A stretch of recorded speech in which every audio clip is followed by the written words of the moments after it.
Get TaleDraw. Create your story today. Join the TaleDraw community. Like and subscribe for more.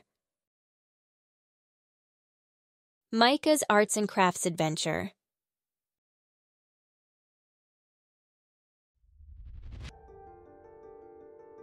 One sunny day, Micah found some old markers, glue, and scissors in the attic.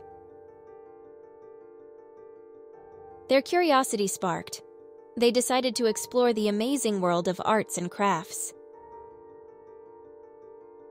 Micah checked their favorite arts and crafts book for inspiration and found tips for making paper flowers. They worked carefully, cutting out petals, folding them, and sticking them together with glue. Their artwork completed, Micah marveled at their colorful creation, feeling proud and joyful. This was the start of their great adventure in arts and crafts, and they were excited to create more.